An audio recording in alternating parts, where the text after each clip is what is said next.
For those of you who are watching one of the first videos on my channel and others of you who are regular visitors, you know that I talk a lot about cognitive biases, and I want to talk about what a cognitive bias is in this video. I've done probably 20, 30, maybe 40 videos on cognitive biases and logical fallacies, but I've never actually stopped to give one video that just steps back and explains what it is, where it comes from, and why it matters. So if you've watched other videos, you've seen videos on things like the gambler's effect, where people believe that even though the odds are exactly the same every time they pull that slot machine, they believe that if they just keep playing, that they're going to warm up the machine and their chances of winning are better. But in fact, their chances get reset every time they play. It's probability-wise, they're wrong. It's a flaw. It's a cognitive bias that can lead them to make bad decisions, or an anchoring bias where you get hooked to something initially, a first idea that you're introduced to, and then you begin to interpret everything through the lens of that first idea,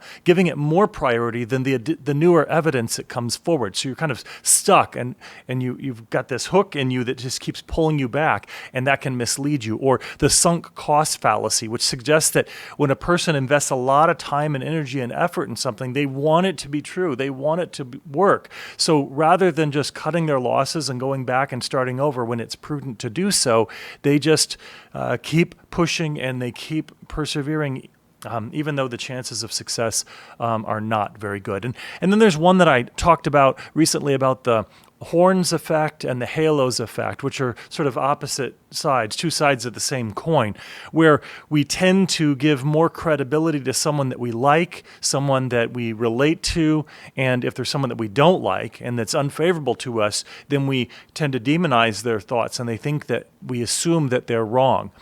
Now, all of these are examples of cognitive biases, and what a cognitive bias is it's a mental shortcut that can skew your judgment, but it's also a mental shortcut that can help you navigate life more quickly. Cognitive biases actually come from a good place. It's how our brains have been designed, how we're wired, and that it takes a lot of mental energy to make all the decisions we need to navigate so much information coming toward us. And in a world where we have more information coming at us than ever before, we are more prone to cognitive biases because our brains just can't handle the wealth of information that comes forward.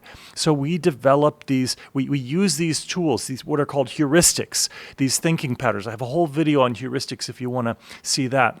And we develop these shortcuts. So for example, the halo effect actually has a benefit to it. Sometimes, in many situations, trusting someone that you know and that you're favorable to, that you trust, that kind of makes sense. But they could still be wrong.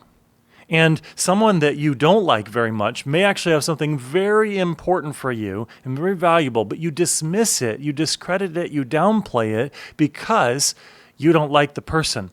And that can get in the way of actually discovering a real truth that could be of value to you or not. Keep in mind that all of this, especially on this particular channel, is focused upon problem solving and truth seeking.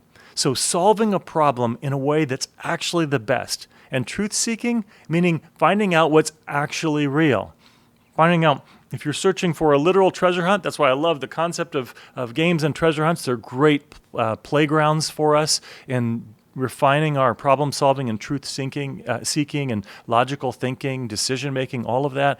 But it doesn't matter if you feel like a treasure is in one place over another. It matters where it actually is.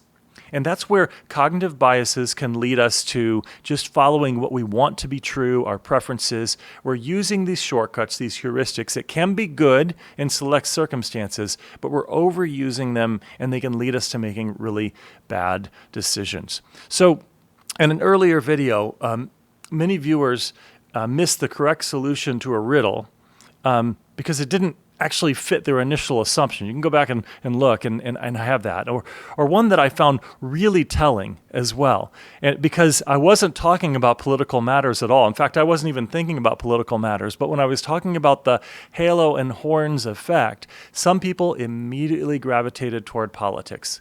And they were either pro or anti-President Trump and his administration, and they were defending their heuristic. They were defending their cognitive bias.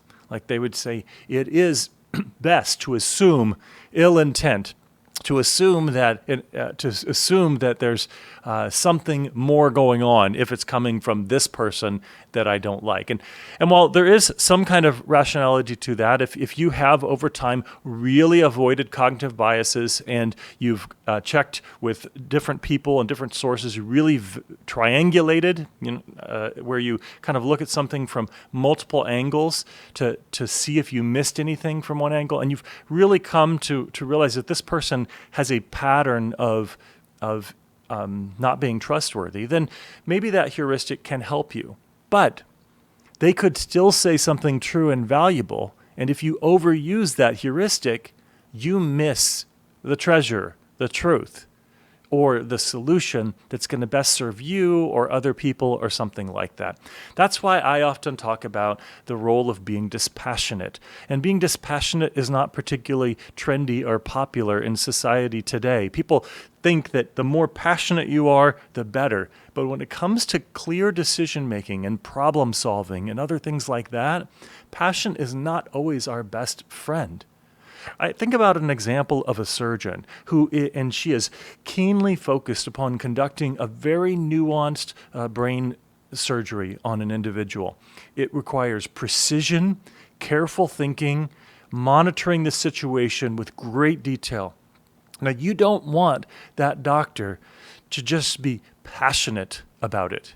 You want that doctor to be precise and, in a sense, dispassionate. You want them to make every effort possible to create the best possible outcome or end in that surgery.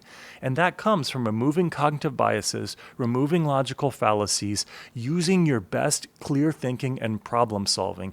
And that is ultimately what my channel is all about. It's my personal journey to try to be a clearer thinker and better problem solver and better metaphorical and literal treasure hunter. And of course, it's also about inviting people to think about how we can use traditional and modern games, what we call ludology, the field of game studies, and it could be everything from riddles to treasure hunts and other things like that, because it's within the context of those games and environment that we have a safe and fun place to experiment with refining our thinking and eventually maybe even discovering that treasure you've been seeking. I hope you find this useful. I look forward to your comments.